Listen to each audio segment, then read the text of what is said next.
Ya, entonces esta sesión corresponde a la número 4, donde, bueno, vamos a tratar temas de la ayudantiva número 6, articular P-grupos, teoremas de siglo, quizá un poquito de acciones por ahí, recordar qué era la conjugación, normalización, puntos fijos, ¿sí? Para que sea provechoso para ustedes ver este video, si no, vayan a repasar eso, ayudantía 6. Sí, y claramente vamos a ver resultados anteriores a ese, como teorema de Lagrange y otro tipo de cosas. Entonces, vamos a lo que nos compete. Y creo que sí estoy compartiendo todo para dejar bien esto aquí. Ya, lo primero que vamos a hacer va a ser netamente ejercicio, solamente ejercicio. Y voy a intentar no ir tan rápido, ¿sí? No ir tan rápido. Quizás para que vayan meditando conmigo dentro del ejercicio, puedo llegar a equivocarme, ¿sí? Entonces vamos a ir lento. Ya, primer ejercicio, y a ver, dice sea P', ya, probar que solo existen dos grupos de orden P cuadrado que no sean isomorfos, ¿sí? Porque recordemos que nosotros podemos inventar isomorfismos como queramos y vamos a tener cosas infinitas. Pero si no son isomorfos, solamente van a existir dos P cuadrado. Entonces, entonces, recordemos un par de cositas que vimos en la última ayuda, la ayudantía 6. Nosotros vimos un tal llamado teorema. No lo vimos con detalle, pero sí lo mencioné, teorema chino del resto. Que probablemente lo vamos a ver en la ayudantía 6. O sea, ayudantía 7. Nosotros lo nombramos la 6, pero en la 7 lo vamos a ver con más detalle. Pero lo que alcanzamos a ver en la 6 nos alcanza de basta y sobra para resolver este ejercicio, porque nosotros vemos, no sé, porque sea G de orden P cuadrado, nosotros tenemos acá abajo que G necesariamente es isomorfo a los enteros, ¿sí? Módulo P cuadrado, o G necesariamente es isomorfo a los enteros módulo P, producto cruz con los enteros módulo P. Y eso lo vimos, ¿sí? Y no hay más porque esas son todas las descomposiciones de P, ¿sí? O es P cuadrado o es P por P, y esto se traduce básicamente en un producto cruz de dos cositas cíclicas, entonces no hay más de ese orden. Recordemos que son finitos, ¿sí? Porque si me dicen que P es un primo, entonces me están implícitamente diciendo que el orden de G es finito, ¿sí? No es infinito. Entonces, esas son los dos isomorfismos. Bastante directo y rápido, para ir calentando un poquito con lo que viene. Ya. Luego, vamos con el 2.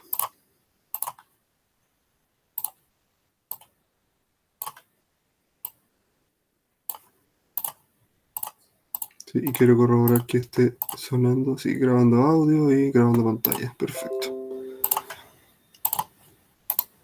Ya, el 2 que nos dice, nos dan un primo nuevamente y que me dicen que G, un grupo, sí, no lo noté, pero es implícitamente un grupo, que tiene orden P al cubo.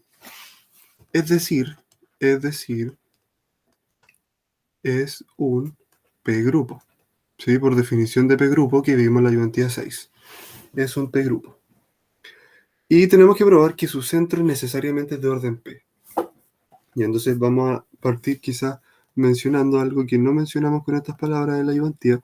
Nosotros vimos un corolario, creo que era, o era una proposición, pero que se llama teorema de Burnside. Y que implicaba varias cositas.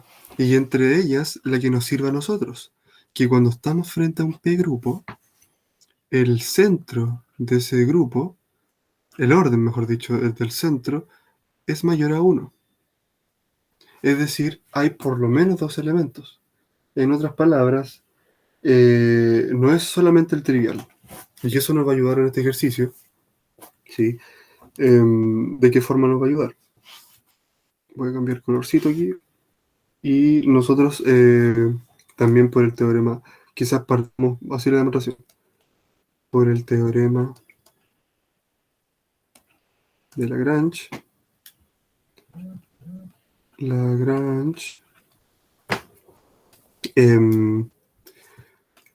Tenemos que el índice del centro en el grupo es exactamente el orden de G partido en el orden del centro. ¿Qué significa? Significa que todo subgrupo divide el orden, o sea, todo orden de un subgrupo tiene que dividir el orden del grupo. Pero nosotros sabemos quiénes son los divisores de B al cubo. Sí, porque nosotros también sabemos que el centro es un subgrupo, por lo tanto tiene que dividirlo. Entonces, el orden del centro de G es 1, puede ser P, puede ser P cuadrado o puede ser P cubo. Ya, entonces quizás ustedes se darán cuenta al tiro 1 que hay que descartar, ¿no es cierto? Al tiro 1 que hay que descartar que es el 1, porque estamos frente a un P grupo y tiene que tener más de un elemento, ¿sí? Por lo menos 2. Ya, entonces el 1 se descarta. Pero hay otro también que es directo de descartar, que podemos descartar el P cubo. ¿Por qué? Pongámoslo entre paréntesis. Si fuese P cubo, entonces G tiene que ser igual a su centro. Reflexionen en esto. Reflexionen. ¿Por qué? Porque si yo tomo un subgrupo, ¿sí? Un subgrupo de G, de tal forma que este subgrupo tiene el mismo orden que el grupo, necesariamente tienen que ser iguales. Necesariamente son iguales.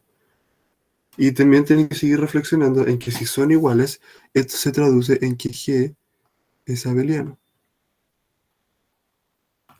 G es abeliano. Sí, porque si un grupo es igual a su centro, y recuerden que en el centro todas las cosas conmutan con todos, entonces G necesariamente es abeliano. Por lo tanto, se descarta esa opción de P cubo y 1. Ya, pero sigamos viendo qué tenemos. Supongamos por contradicción, o sea, yo le adelanto que es una contradicción, pero en realidad, veamos si llegamos a contradicción. Supongamos que fuese P cuadrado. Supongamos que fuese P cuadrado. Entonces tenemos que el cociente de esta cosa, o mejor dicho, porque mejor veamos los órdenes directamente. El orden de G, al cocientarlo con el orden de esta cosa, es P cubo partido en P cuadrado, es decir, es P. Pero eso implica que ese cociente es cíclico. Implica que es cíclico. Y esta cosa de acá es cíclico. Y en particular, si el cociente es cíclico, entonces G es abeliano. Una contradicción. ¿Sí? Porque recordemos que estamos frente a la hipótesis no abeliana. Por eso también descartamos este P cubo. Y el P cuadrado también, porque es una contradicción. Por lo tanto, finalmente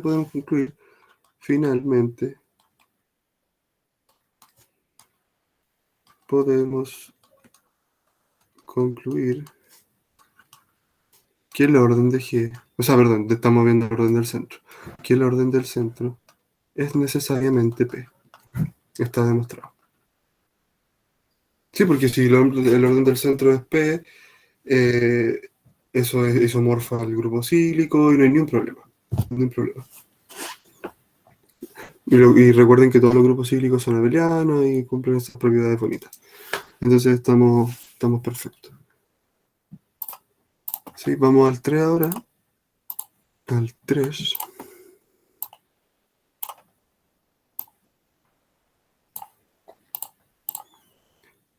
Y veamos si es interesante o no. Ya me dan un primo diferente a 2. Sí. Tenemos que probar que todos los P subgrupos de Silo de este grupo simétrico, recuerden que este grupo simétrico, el orden de 2P, el orden de S sub 2P es 2P factorial. Sí, recuerden que el orden, para que se note mejor, el orden de Sn es n factorial. Bueno, si n es 2P, 2p factorial. Y me están pidiendo ver que todos los p subgrupos de Zillow son abelianos de orden p cuadrado. Dos cositas, son abelianos y son de orden p cuadrado. Entonces mejor la voy a subrayar porque recordemos siempre a qué queremos llegar. Queremos llegar a que es abeliano y que es de p cuadrado. Y entonces partamos notando ciertas cositas que son evidentes, pero que nos van a servir. Que es, por ejemplo, que la máxima potencia que divide al 2p factorial, sí, lo voy a anotar, la máxima potencia, potencia de p, que divide a 2p factorial, que recordemos es 2p por, perdón, 2p por 2p menos 1 por 2 por 1, ¿sí? ¿Cuál es la máxima potencia de p que divide esta cosa? Es p cuadrado. Sí, porque recordemos que 2p, quizás lo ponemos en paréntesis, 2p es mayor a p, obviamente. Por lo tanto, si yo esto lo descompongo en factoriales, va a salir dos veces el p. Va a salir en el 2p, puro factor, y va a salir en el p, y después llegamos al 1. Entonces, el p aparece dos veces. Por lo tanto, la máxima potencia de p que puede dividir ese factorial es el p cuadrado. Ya. Sí, sigamos, y voy a cambiar el colorcito. Así que los p subgrupos de Zillow, así que los p subgrupos de Zillow de S2P son de orden p cuadrado. Lo mismo que dijimos arriba, pero anotado bien. Son de orden p cuadrado. Y por el teorema de Burnside, que le mencioné al principio, si no me equivoco, y le quiero anotar toda la justificación, ¿sí? Y por el teorema de Burnside, que era ese, lo que nos daba que los subgrupos, perdón, que el centro no era el trivial y unos resultados más por ahí que si son necesarios los vamos a ocupar. Por este teorema son abelianos. Sí, recordemos rápidamente qué decía el teorema. Si G tiene orden p cuadrado, entonces G es abeliano. Y esto lo demostramos en la ayudantía 6. Entonces ahí ya tenemos que son abelianos. Pero ahora tenemos que demostrar que si no me equivoco, que son únicamente de orden p cuadrado. Entonces, nuevamente por el teorema de estructura, sigamos con el negro, por el teorema, o por el teorema de chino del resto, pero el teorema de estructuras de grupos abelianos finitos, como les mencioné antes,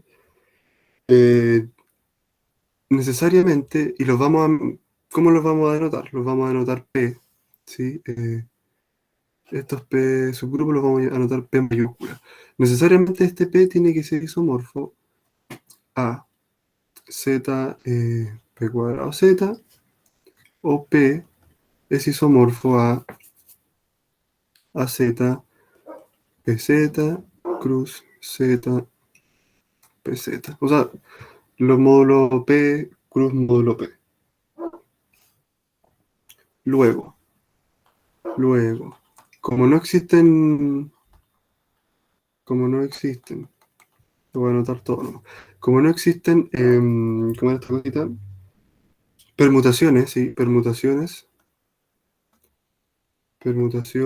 de orden p cuadrado, ¿sí? Y quizás si no se convencen de esto que acabo de decir, podemos hacer como una mini demostración entre medio. ¿Por qué no van a existir permutaciones de orden p cuadrado? Porque nosotros, por ejemplo, podemos tomar el mínimo común múltiplo, ¿sí?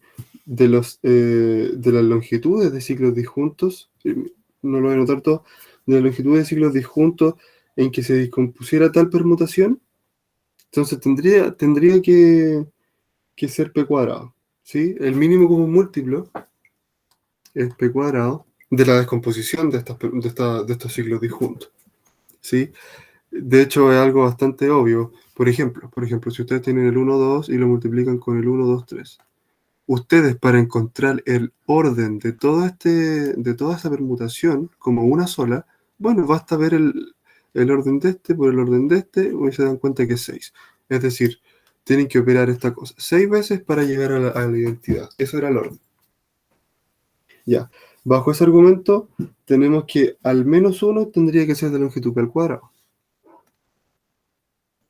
Y lo voy a anotar mejor. Por lo menos uno tiene que tener longitud o largo, lo mismo, longitud p cuadrado. Lo que es una contradicción, dado que p cuadrado, ¿dónde se me fue el...? Ahí está el cosito, se me había ido el lápiz. P cuadrado mayor a 2p, siempre. Es una desigualdad que siempre se cumple, excepto para el 1. Sí, pero de hecho, bueno, ¿por qué se cumple esta igualdad? Porque nosotros estamos ante los primos distintos de 2, es decir, primos mayores a 2. Y esta desigualdad siempre funciona para números mayores a 2, en particular para los primos. Entonces no existe tal ciclo, no van a existir estos ciclos de orden p cuadrado. Luego, y voy bajando un poquito aquí, ahí sí. Luego, o mejor otro no, finalmente quizá, los p subgrupos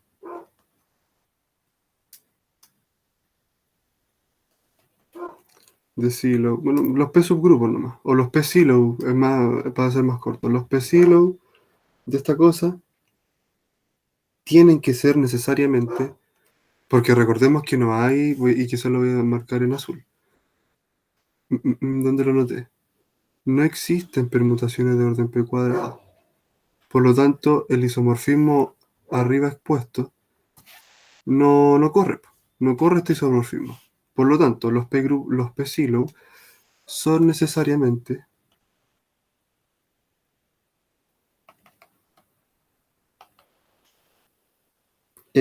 isomorfos a z, pz, cruz, z, pz. Ahí, lo entero. Y bueno, eso es todo. Sí, porque nosotros, recapitulemos un poquito. Sí, nosotros nos pedían demostrar que todos los p subgrupos de Silo eran abelianos y de orden p cuadrado. ¿Sí? Entonces, ¿por qué nos dimos tanta vuelta al final? Porque nosotros ya habíamos demostrado que eran de orden p cuadrado y eran abelianos. Sí, pero nosotros nos habíamos visto por que tenía que tener este isomorfismo. El problema con esta cosa es que esto que estoy encerrando ahora no siempre es abeliano. Y me parece que nunca, pero voy a decirlo como no siempre porque no estoy seguro. Por lo tanto, ahí no podía terminar el ejercicio. Entonces yo tenía que... no, me acabo de equivocar. Me equivoqué. Este de acá. Este de acá no siempre es abeliano. Por lo tanto, me tenía que deshacer de este de acá y quedarme con ese, y por eso nosotros ocupamos argumento. Y ahí quedaría demostrado que necesariamente son isomorfos esta cosa y son abelianos de orden p cuadrado. ¿Sí? Y voy a tomar un poquito de agüita porque ya me cansé.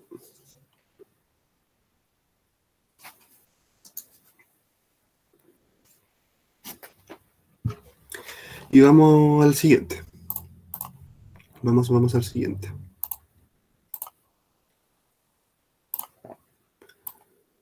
El 4. El 4 tiene normalizadores por ahí dando vuelta que son, bueno, por definición probablemente sale este ejercicio. Así que leámoslo bien y dice... A ver, quizá aquí se recortó un poco esta cosa. Ahí sí. Sea G un grupo finito, ya, P, un P subgrupo de Sylow de G. Entonces, vamos anotando los datos. G es finito, P, un P Sylow, P, un P Sylow de G, pero implícitamente de G. Tenemos que probar que para todo H, ¿sí? Normalmente nosotros ocupamos el H para subgrupos normales, pero H es un subgrupo nomás. Ya, probar que para todo subgrupo, tal que el normalizador de estos P grupos viven en H, necesariamente son iguales a H. Ah, perdón. Si el normalizador de P está en H, entonces cuando yo normalizo H, tiene que ser igual a H. ¿Qué significa que el normalizador es igual al grupo? Es que necesariamente es normal. Traduzcamos esto. Eso significa que H es normal. ¿Sí? Recordemos, si un subgrupo, perdón, si el grupo es igual a su centro, es abeliano. Ahora, si un subgrupo es igual a su normalizador, que es como lo que le falta para ser normal, si es igual al normalizador, necesariamente tiene que ser normal. Eso me está diciendo el apartado. Entonces, ¿cómo lo demostramos? Bueno, y esto en particular es una consecuencia directa que no hay que demostrarlo, sino que es una consecuencia directa de lo que nosotros tenemos que demostrar. Sí, entonces medítenlo un poco, ¿sí? Y vamos a partir, voy a tomar un poquito de agua.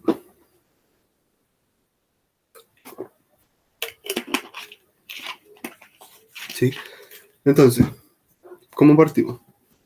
No sé, por ejemplo, nos damos, muchas veces es bueno anotar ¿cómo se llama esto? La hipótesis, ¿sí? Siempre anotar la hipótesis y siempre concluir. Entonces, sea H un subgrupo, o mejor dicho, sea H subgrupo de G, tal que, em, tal que el normalizador de G, o sea, perdón, el normalizador de P en G es subconjunto de H y claramente H es subconjunto de G por ser un subgrupo. Esa es nuestra hipótesis. Tenemos que, a ver, ¿qué podemos desprender de acá? Estoy pensando un poquito. Tenemos que, ¿qué podemos decir de esto? Ah, ya, ¿dónde queríamos llegar? Siempre miremos eso. Voy a borrar esto de acá. Ahí sí. Nosotros tenemos como hipótesis esto. Y nosotros, y voy a ponerlo en rojo, queremos demostrar esta igualdad. ¿Sí? Entonces tenemos algo trivial. Y lo voy a poner, tenemos aquí. Siempre, mejor siempre, tenemos que H está en su normalizador. Siempre esa inclusión es trivial. Siempre H está en su normalizador. Por lo tanto,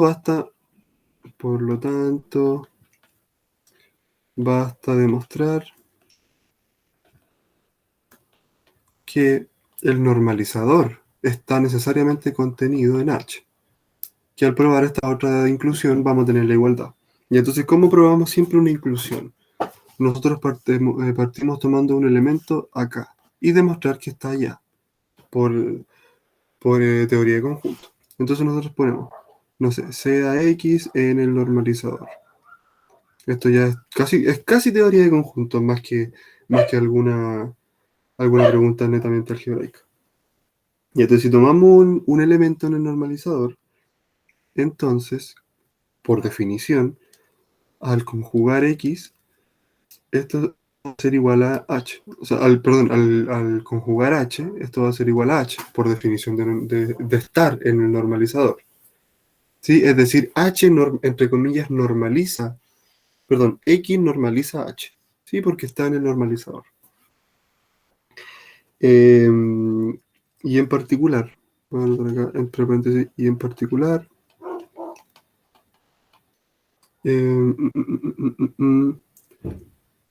no, ¿por qué entre paréntesis? No sé por qué dije eso.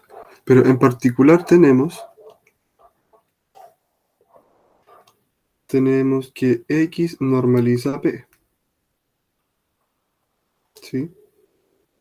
Y obviamente esto va a estar en H. ¿Sí? Claramente porque recordemos esta cadenita que está acá.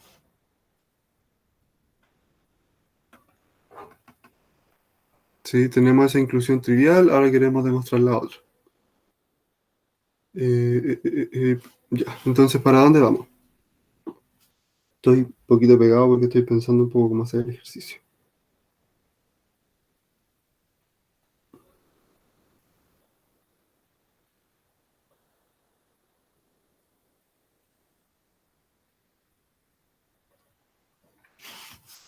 Quizás especificar por qué afirmé esto último, por qué afirmé esto del normalizador de P. ¿Por qué ocurre? Porque P es subconjunto del normalizador. Es subconjunto de su normalizador, pero ese normalizador está en H. Entonces, claramente, cuando yo conjugue X, va a seguir quedándose en H porque en particular a X normaliza al H. Ya, entonces hasta aquí deberíamos tener eso claro. Luego, recordemos otra cosa que quizás puede servir, que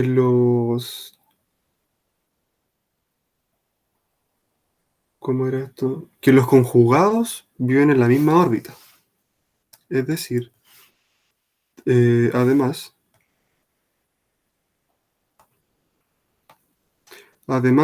P es isomorfo a su conjugado. ¿Qué implica esto? Que P tiene el mismo orden cuando estamos en finitud, ¿ah? Que P tiene el mismo orden que su conjugado.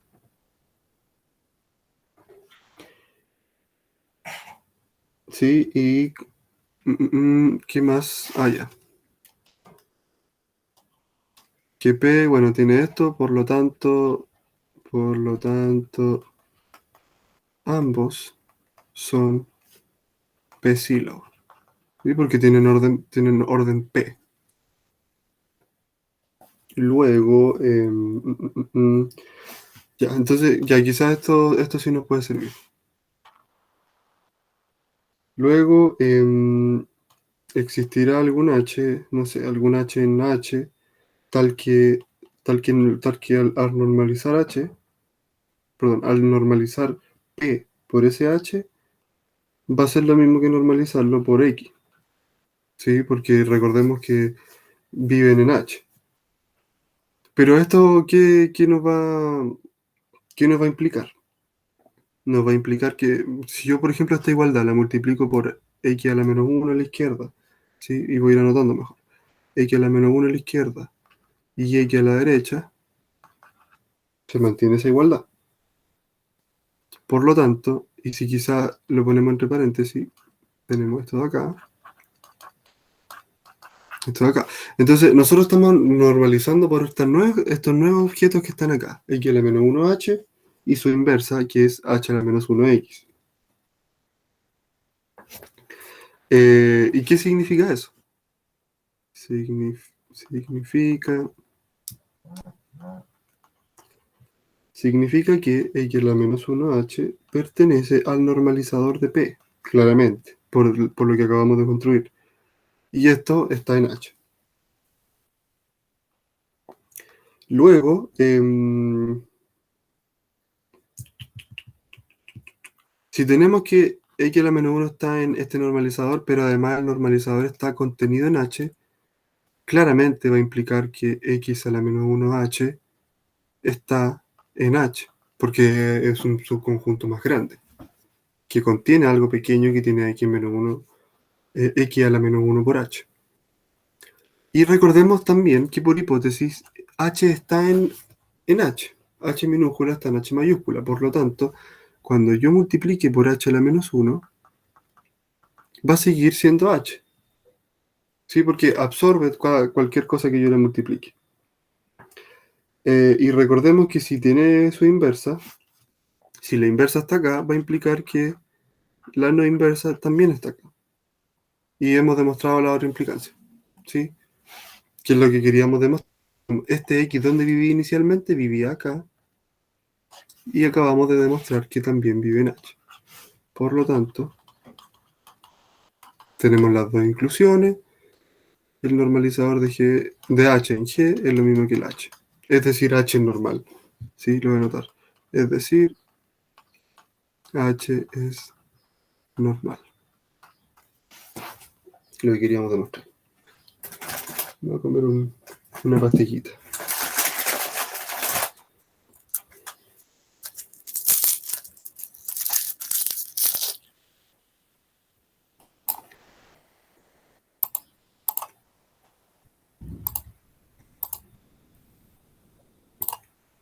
Ya, el 5 es bien entretenido porque como que uno puede, por lo menos en el 5 es bien entretenido según yo, porque uno tiene como que poner a prueba varias cosas que ya hemos ido poniendo en práctica.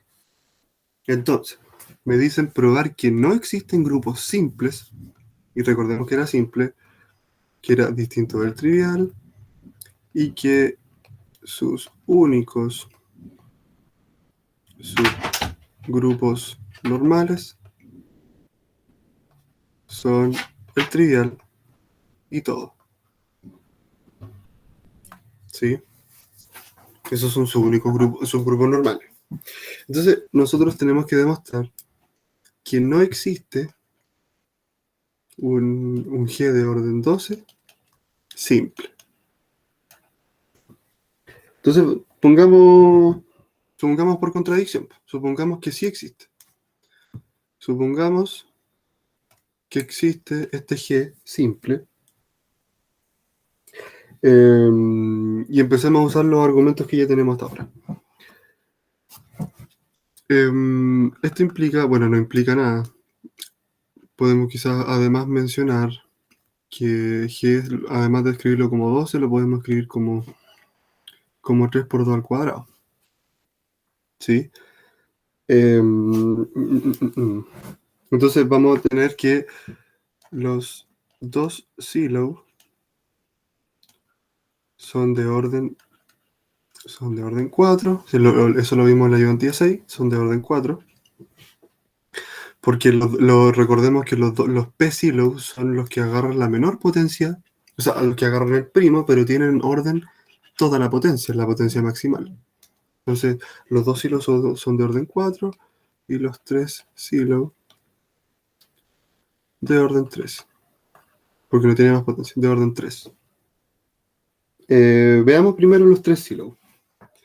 Y anotemos. Quizá dejar todo explícito. Veamos primero los tres silos. Y recordemos del último teorema que vimos la ayudantía 6, que teníamos unos coeficientes que se llamaban, eran n sub p, que era la cantidad de p grupos, o sea, perdón, de p silo que nosotros podíamos encontrar en tal grupo.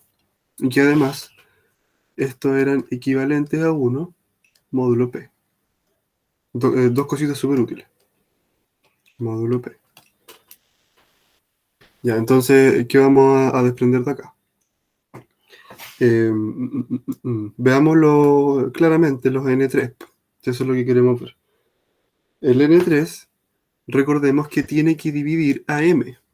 ¿Quién era M? Recordemos estas cositas, se escribía como un P a la alfa por M. Es decir, un primo a la potencia maximal por alguna otra cosa, que puede ser primo también, ¿eh? Puede ser primo. Entonces, si nosotros nos enfocamos en los tres silos, M va a ser 4. Por lo tanto, N3 tiene que dividir a 4. Eso implica que N3 o es 1 o es 4. ¿Sí? O es 1 o es 4. Todo esto se desprende de los teoremas de Silo. Y vayamos descartando cositas. Si fuese, no sé, si fuese 1 primero, si fuese 1, el único 3 Silo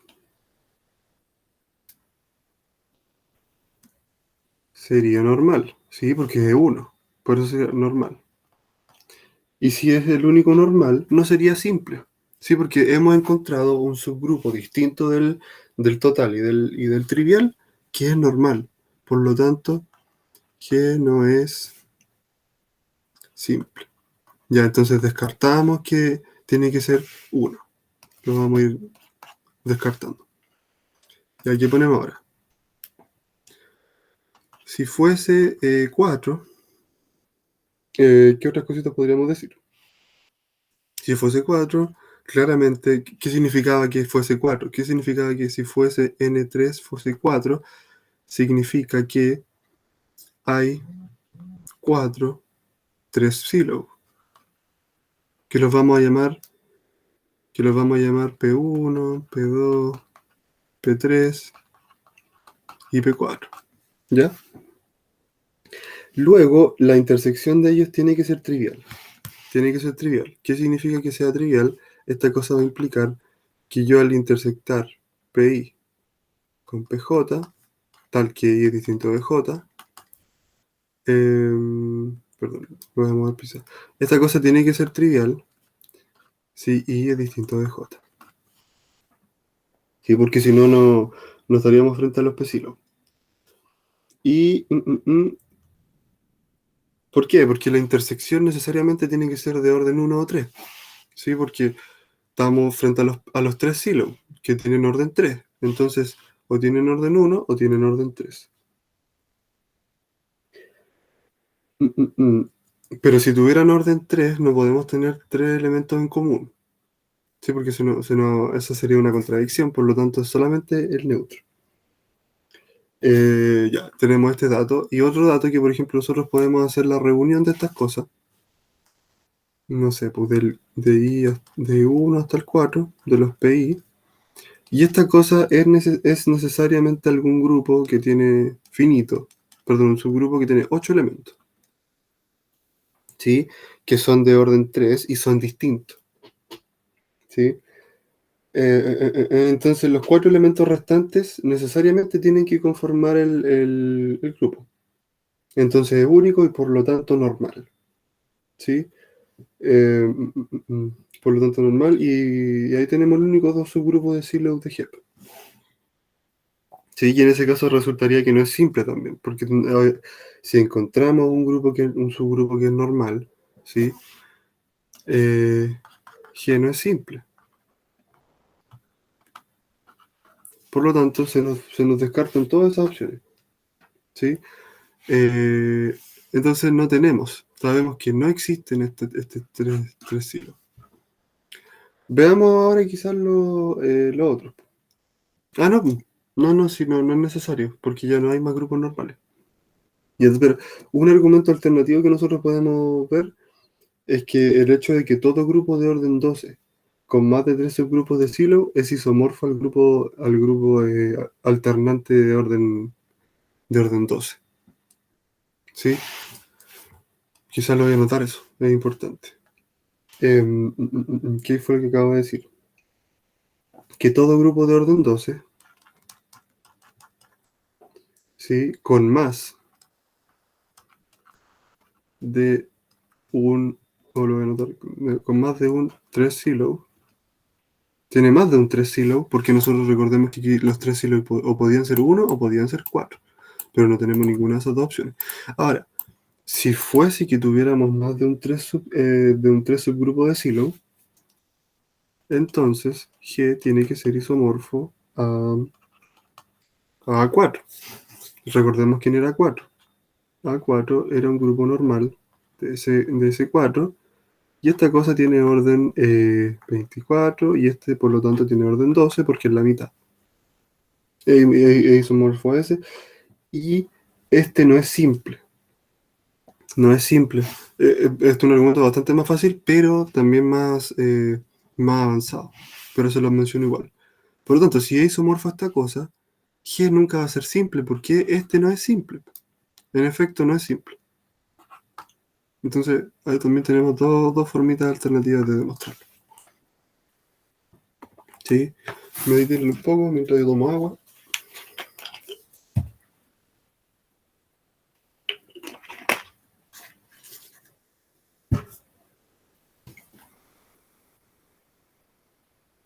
Y quizás voy a hacer uno más de ese, porque me piden, por ejemplo, con estos mismos argumentos ustedes pueden hacer los demás.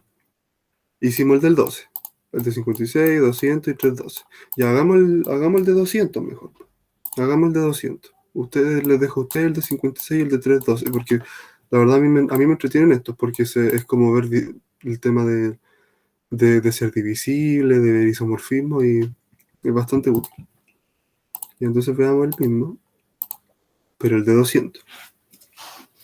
Entonces, y empecemos a notar la hipótesis. Sea, por ejemplo, G de orden 200, y que nosotros sabemos que si lo divido en 2 sería 2 por 100. Hagamos la descomposición aquí mismo. Sería 2 al cuadrado por 50. Sería 2 al cubo por 25. Ah, pero 25 es 5 al cuadrado. Entonces 2 al cubo por 5 al cuadrado. Vamos a anotar arriba mejor. 2 al cubo por 5 al cuadrado.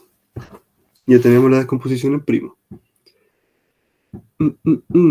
Ya, entonces empecemos a ver los índices NP.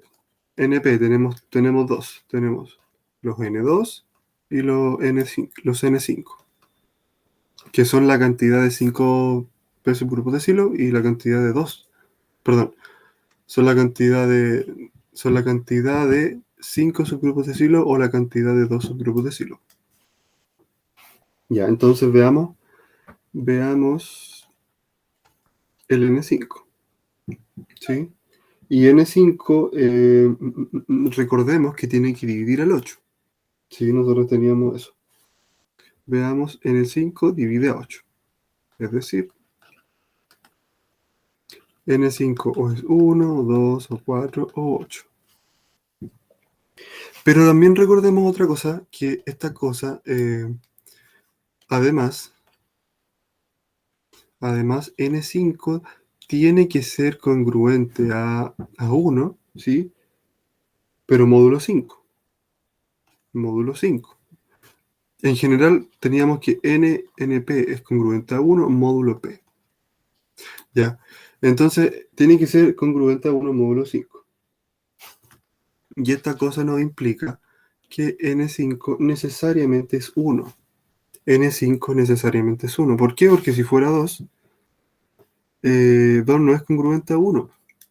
2 no es congruente a 1, módulo 5, el 4 tampoco, el 8 tampoco.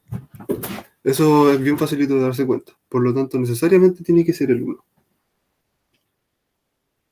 ¿Pero qué significa? ¿Qué significa que sea 1? Que vamos a tener un subgrupo normal de orden 25. ¿Sí? Por lo tanto, G no es simple. Estamos listos. Sí, de hecho, no es necesario ver ahora los tres grupos, ¿sí? Porque con esto ya nos dimos cuenta de que siempre, siempre, siempre vamos a encontrar un 5 silo de orden 25 que va a hacer que esta cosa no sea simple. Entonces, son bastante directos los argumentos, ¿sí? Y avancemos un poquito más. A ver si encontramos algo interesante por aquí. Por ejemplo, sigamos en orden, ¿no? El 6 hasta donde alcancemos.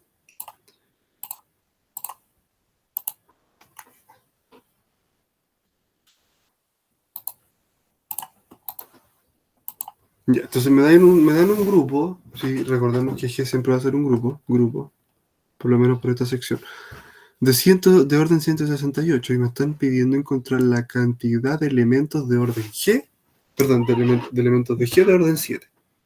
Entonces, otra cosita que nosotros vimos es que el orden de los elementos también debe dividir el orden del grupo. Por lo tanto, nosotros partimos anotando nuestra hipótesis, siempre. Sea G de orden 168, ¿sí? Y vamos descomponiendo, a ver qué notamos, porque esto es netamente descomponer. Esto es 2 por 84, 2 al cuadrado por 42, perdón, al cuadrado. Después sería 2 al cubo por 21. Ah, pero este es 2 al cubo por 3 por 7. 2 al cubo por 3 por 7. Entonces vámonos siempre, yo siempre me voy a los más altos. Delante, por ejemplo, ¿cuál teníamos? Teníamos el 2 y el 5. Me fui por el 5. Ya. Aquí yo me voy por el 7. A ver si encontramos algo interesante. Veamos que N7 debe dividir a esto que está acá.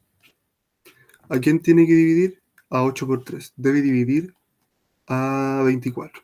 ¿No es cierto? Pero además tiene que ser, N7 tiene que ser congruente a 1 módulo 7. Tenemos esos dos datos.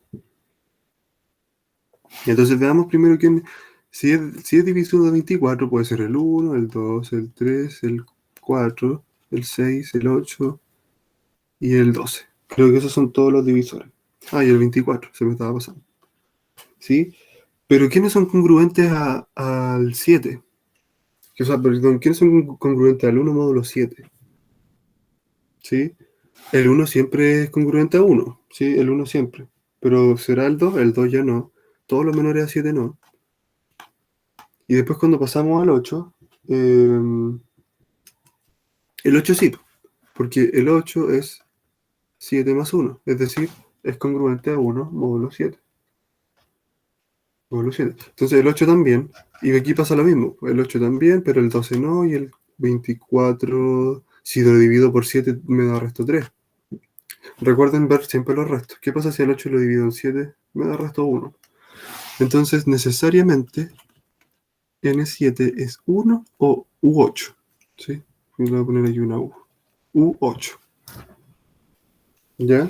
Mediten eso. Esto es solamente descomponer el número y aplicar la hipótesis del teorema. Pero recordemos, a ver, recordemos que, a ver, ¿qué más podemos ver?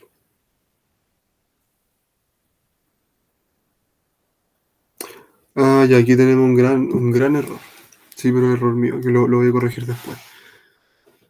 Que para poder aplicar este tipo de hipótesis, nosotros esta tenía que ser un grupo simple. ¿Sí? Simple.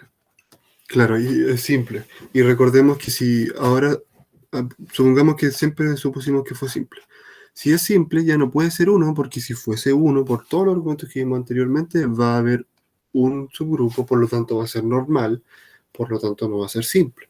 Vamos a encontrar un subgrupo normal que es estrictamente un subgrupo, no es un subgrupo que puede ser todo. Por lo tanto, con esta nueva hipótesis se nos va el 1 y nos queda el 8. Es decir, N7 es 8. ¿Sí? Y como dos de estos 8 silos, ¿sí? No, perdón, de estos 7 silos de orden 8, tienen que tener la intersección trivial, ¿sí? Porque recordemos que la intersección o es 1 o es 7, ¿sí? Pero si es 7 no sería muy interesante. Entonces, como estos dos, perdón, como dos de estos de orden 8, van a haber 48 elementos, ¿sí? De orden 7, que son todos los que hay en el grupo, ¿sí? Mediten en eso. Que son todos los que hay en el grupo, ya que cualquier elemento de orden 7 va a generar un 7 grupo, perdón, un 7 silo, ¿sí? Entonces, ¿qué será uno de estos 8? ¿Sí? Mediten en eso porque es medio enredado. Pero ya teniendo el 8, entonces eh, existe P tal que P a la 7 es igual a 1, ¿sí? O 2 puntos mejor. O quizá un argumento más simple si se enredaron. Si aquí tienen, por ejemplo, un grupo de orden, este tiene orden 7. Perdón, este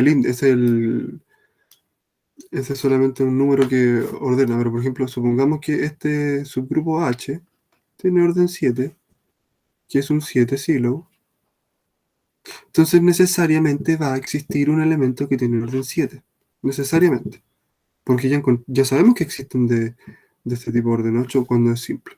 De hecho, si no fuese simple, igual le podemos encontrar uno normal que nos ayuda. Así que con cualquiera de ese tipo de argumentos nos sirve. ¿Sí? Si yo tengo un subgrupo de orden 7 que ya yo sé que existe por este tipo de dividir números nomás, necesariamente hay un elemento que al elevarlo a 7, perdón, llego al neutro. Y ustedes pueden decir, pero es que puedo encontrar elementos que tengan un orden menor. No, pues porque los órdenes, no hay nada que divida el 7 más que el 1 o el 7. Entonces, cualquier otro elemento tiene que tener orden 7 y con eso tenemos lo pedido. Sí, es el mismo argumento pero explicado de otra forma. Ya, sigamos avanzando un poquito más. El 7 aquí. El 7.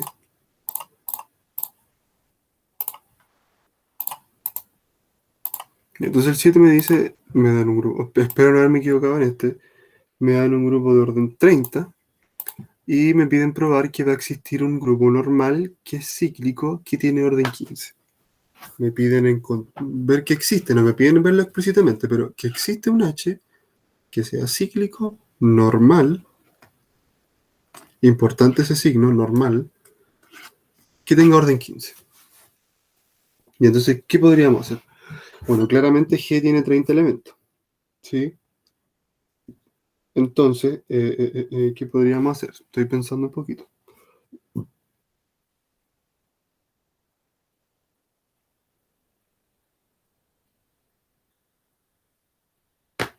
Ya, sí, esto quizás le falta algo, pero no es que me haya equivocado, sino que nos falta un resultado extra para poder demostrarlo. Y quizás lo voy a anotar como un ejercicio, quizás lo pueden demostrar, pero lo vamos a tomar como un hecho aquí. Que nosotros podemos demostrar que todo subgrupo de orden 15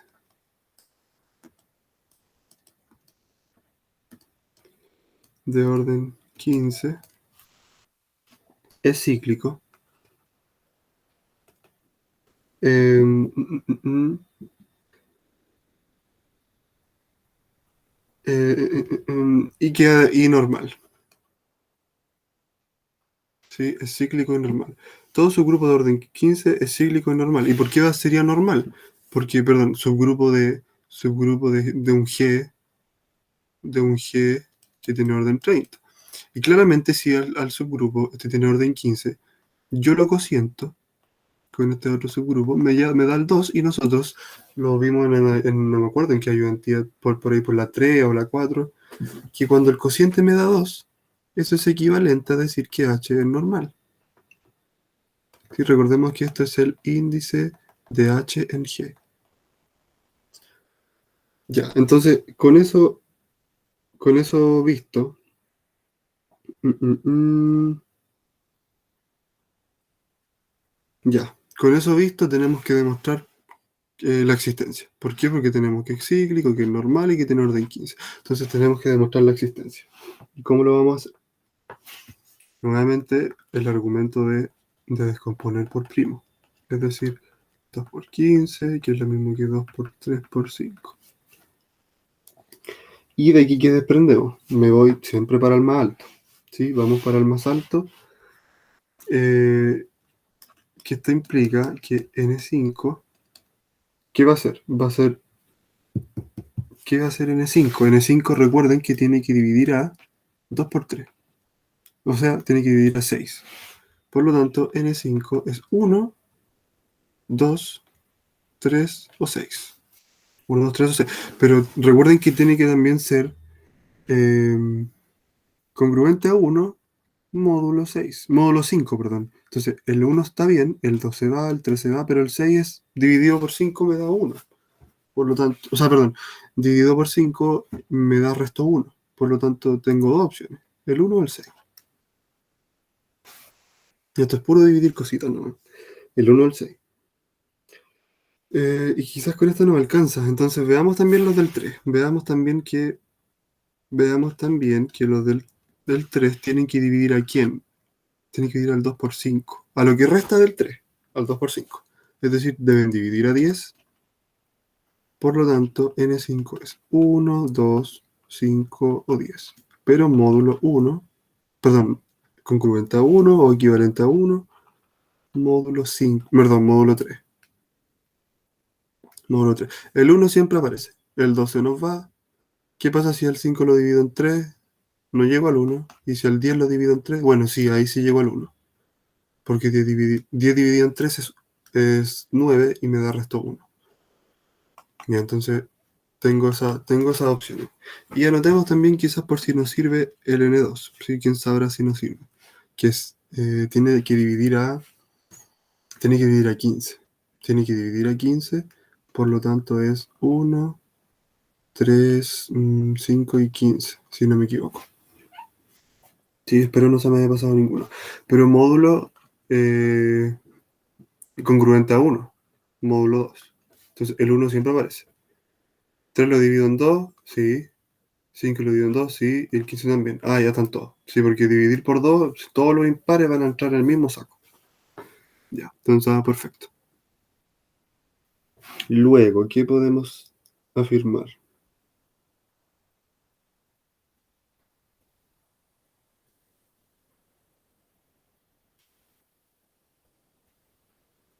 Ah, ya. Ya se me ocurrió. Se me ocurre que, por ejemplo, esta ya no va y esta tampoco. Sí, porque, por ejemplo, ¿por qué la podemos descartar? Porque, eh, porque anotemos, por ejemplo, si n5, si n sub 5 fuese 6, entonces existirían al menos, al menos 20 elementos de orden 3, una contradicción. Y quizá ustedes ahí se la pueden cranear porque es una contradicción. Sí, pueden buscar un argumento bastante simple de por qué es una contradicción. Y también si n3 fuese 10, lo mismo.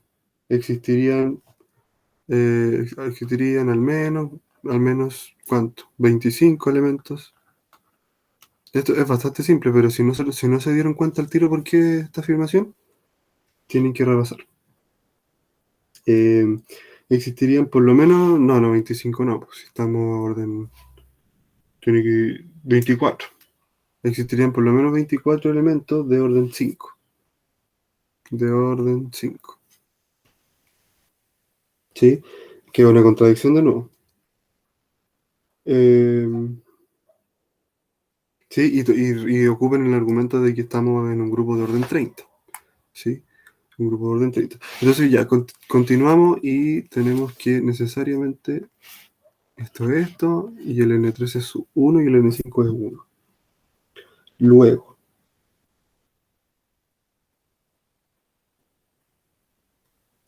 mm, mm, mm. Ya. Ah, ya. Negrito, negrito, y podemos poner aquí, a ver,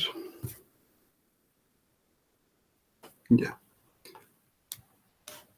Si por ejemplo el z módulo 5z fuese un 5 subgrupo, o un 5 silo mejor, un 5 silo, que es la abreviación, y no sé, es un 3 silo, ¿sí? Si fuese un 3 silo, necesariamente uno de ellos tiene que ser normal, ¿sí? Porque cuando yo lo intersecte, tiene que ser solamente el neutro, ¿sí? Necesariamente tiene que ser normal. Estamos viendo la hipótesis de que tiene que ser, de que son cíclicos. Por eso puse estos cíclicos. Cíclico, cíclico. ¿Ya?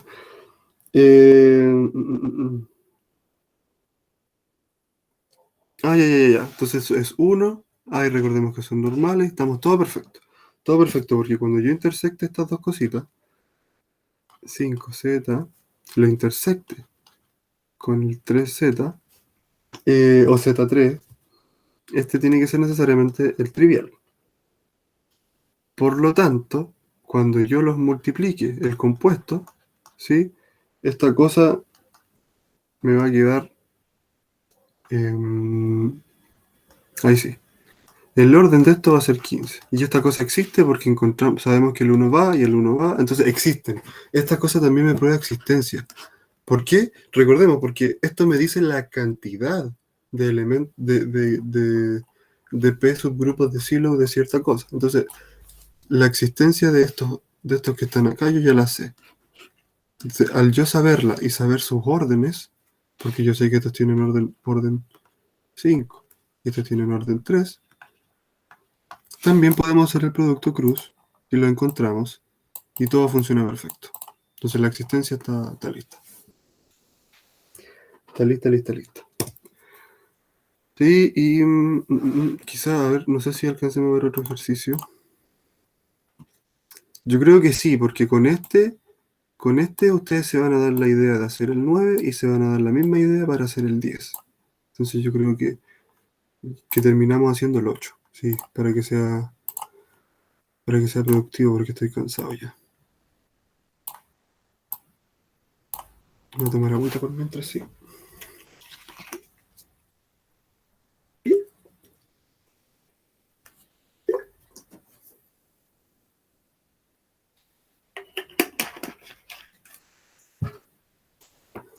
Ya. Copiar y pegar el último.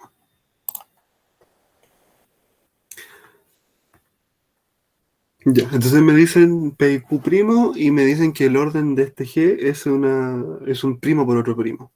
Y entonces me están pidiendo que pruebe que G no puede ser simple. No puede ser simple. Es decir, que no hay otros subgrupos normales más que el trivial y todo el grupo. Entonces, partamos por caso. Caso 1. Si P igual Q, entonces, por ejemplo, el orden de G es P cuadrado. Y esto es eh, abeliano, que nosotros, esto es prácticamente el mismo primer ejercicio, el primer ejercicio que decía, que es isomorfo a esto o a esto, ¿sí? ¿Y eso en qué nos va a ayudar? Eh, eh, em, Nos ayuda en que ninguno de ellos es simple. Ninguno de ellos es simple. Está listo. Sí, todo grupo, de hecho podemos aquí poner entre paréntesis. Todo grupo de orden p cuadrado no es simple. Y quizás puede ser como otro ejercicio dentro del mismo ejercicio. Los dejo ahí como ejercicio. Probar eso con p'. ¿Ya? Pues prueben eso, que es bastante simple. Y caso 2,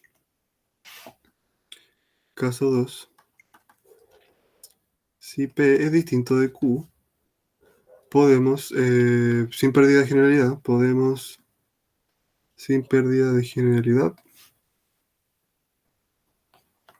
podemos suponer uno mayor a otro. Suponer, no sé, se me está apagando ya casi.